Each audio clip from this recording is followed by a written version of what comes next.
So in Chapter 5 of Investing for Dummies by Eric Tyson, it's a robust guide into understanding and using stocks as a vehicle for wealth creation.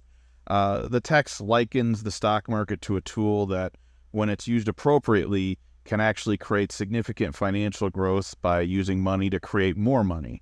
Much like planting seeds that grow into a bountiful, harvest over time, it actually comes down to the fundamentals of stock markets, the importance of price-earnings ratios, and what strategies to use and how to avoid certain pitfalls. All of this is aimed at helping investors make informed decisions and actually build wealth.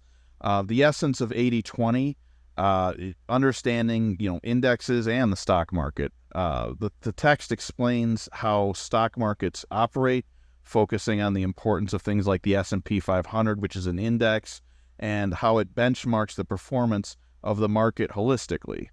These indexes help investors gauge the health of their portfolios and make informed decisions about if it's even worth selecting individual stocks or if it's worth just using index funds.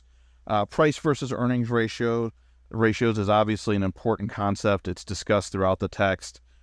Price P/E ratio, which measures a company's share price relative to its per share earnings. This ratio is extremely important for analyzing whether a stock is overvalued or undervalued. This actually gets into something called stochastics, which I did not see Eric Tyson actually reference. I've actually met the woman whose husband invented stochastics years ago. But anyway, compared to its earnings, it lets you know if something's overpurchased, oversold, and thereby helping investors not get duped by their own emotions. Learning from market history. This part of the chapter dives into past stock market bubbles, how pessimism / greed, they say the market's driven by greed and fear, which is to an extent largely true. The importance of learning from this history is to avoid being one of those people who makes that common mistake again. And understanding these cycles helps investors maintain a long-term perspective and resist the urge to do things impulsive that are basically likened to gambling. He then goes on to explain an action plan.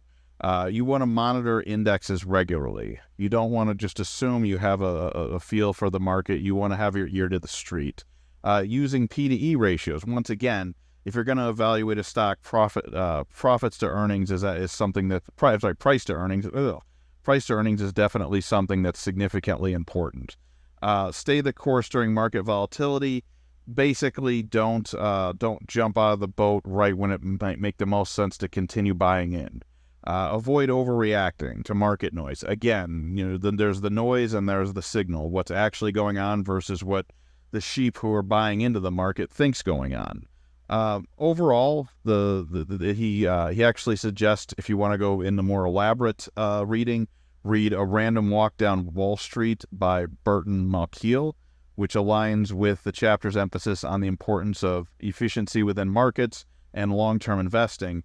And additionally, The Intelligent Investor by Benjamin Graham, which I've started reading, actually provides some of the deepest insights into how value investing works.